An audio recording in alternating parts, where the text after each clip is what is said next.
Hey guys, just wanted to come in before this video and let you know that the giveaway is still on. We are doing a giveaway when we get to 50, 100, 200, 500, and 1,000 subscribers. The only thing you need to do to be entered into the drawing for those 5 giveaways is just subscribing to the channel and commenting on a video. Have you guys heard about the word? Byrd, Byrd, Byrd, Byrd is the word. Byrd, Byrd, Byrd, Byrd is the word. Byrd, Byrd, Byrd, Byrd is the word. Byrd, Byrd, Byrd, Byrd is the word. Alright, enough of that. But today, we're going to look at this Byrd Cara 2. Now, maybe you don't know what Byrd is. Byrd is Spydercos' budget line. So, Byrd, B-Y-R-D, knife. Designed and produced by Spyderco, Inc., Golden, Colorado, USA. Made in China. They want to put that USA on the box just so you might see that big all caps USA right there before you see Made in China. But it's an American company, so there's that. It's completely ambidextrous, one-hand opening, lanyard hole, pocket clip, designed by Spyderco, Inc. 8CR13 MOV blade is high-tech chrome moly vented. Your guess is as good as mine. Stainless steel. Now, 8CR13 MOV is, you know, the Chinese steel line. That's just what they put on most of their knives. Most of your budget knives are going to have that. The Spyderco Tenacious uses it too. The Honey Badger from whatever company it is from China, it uses it. I'm sure there's plenty of other knives. I'm sure I have plenty of other knives using it. But for right now, those and this one. 8CR13 MOV. It's been a good steel for me. It's easy to sharpen. And it stays sharp long enough for as easy it is to sharpen. So what's the big deal, right? Perfectly fine steel for a pocket knife if you're not a crazy knife guy, right?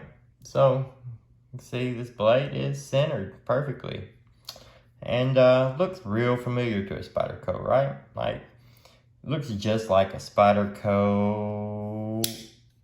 Endura, but you know, it's a little smaller, I think, according to some video I saw where they had a comparison of the two. And it's made out of cheaper materials. And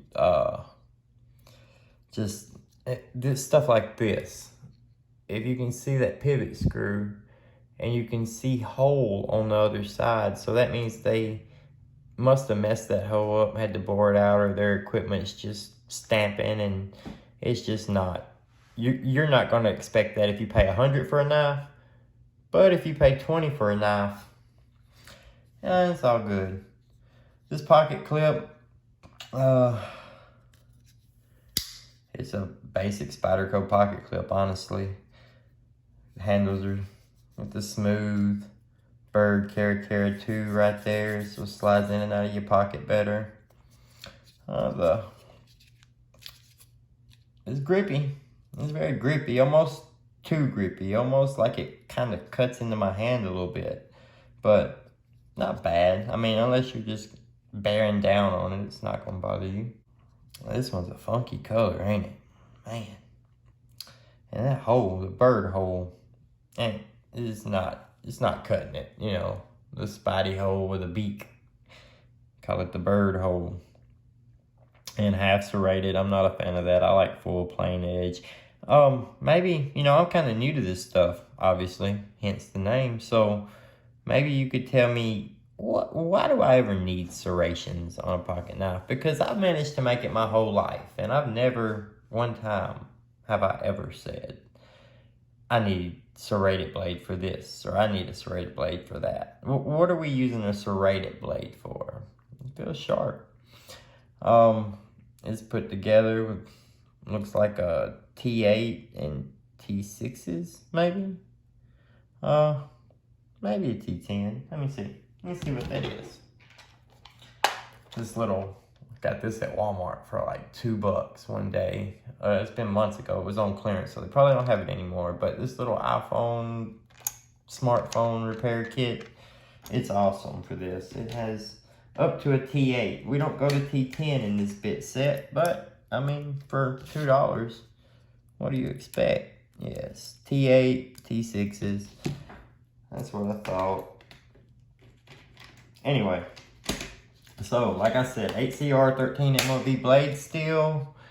It's pretty strong and sturdy there. Out there, super thin on the tip, but it's really sharp, really slicey. Real thin behind the edge. This would be a real slicer. If it wasn't for these serrations here, it would be a perfect slicer, huh? Got a little finger choil here, a little jimping up top so you can get in, because this is a big knife. How long is this knife? Blade length on it, I'm gonna get right at 3 3/4. And handle length 4 and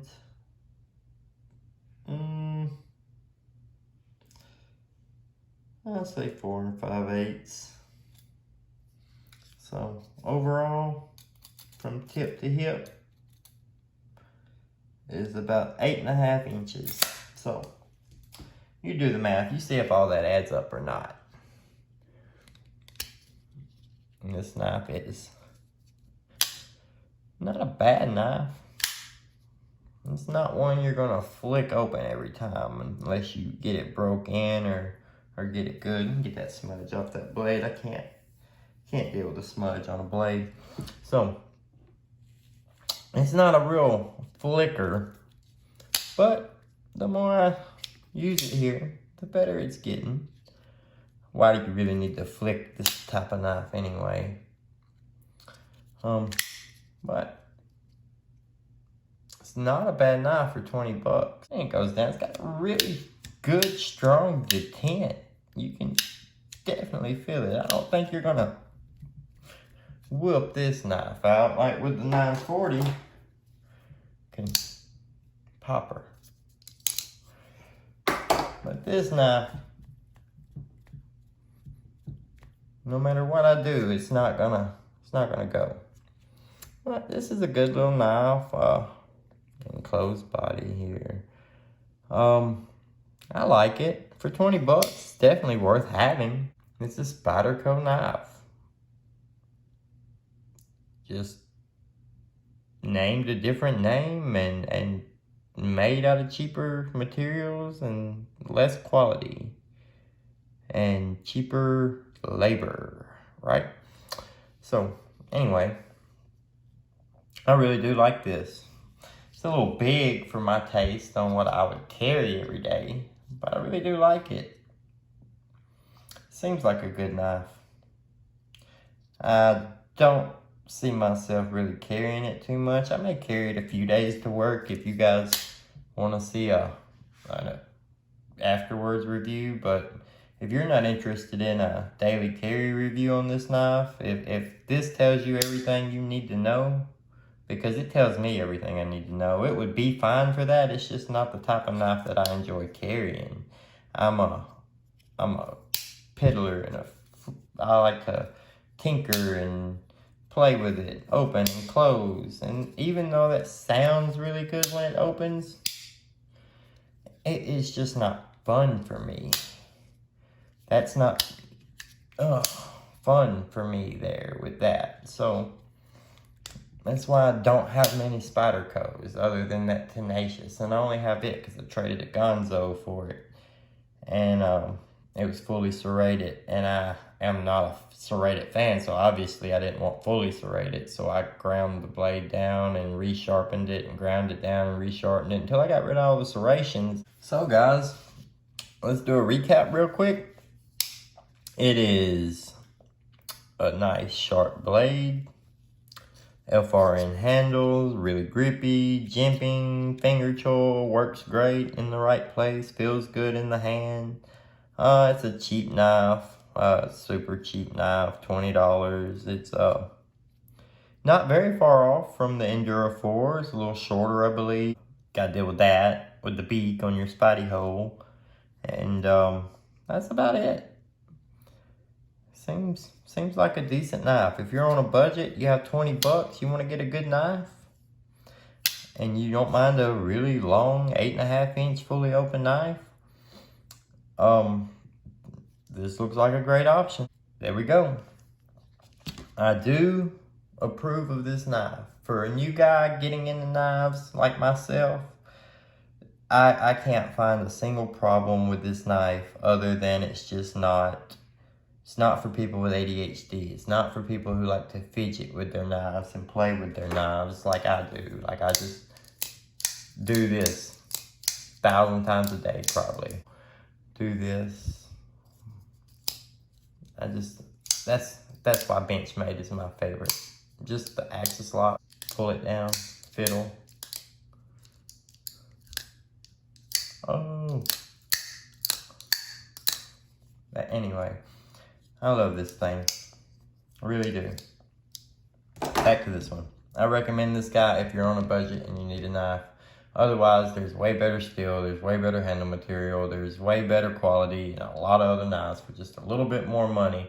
But if $20 is it, this is a great knife to have. And I'd imagine other Byrds would probably be the same. I'm sure we'll get some more, we'll review them, we'll see if we like them. That's all I have for you. Hope y'all have a good night, good day.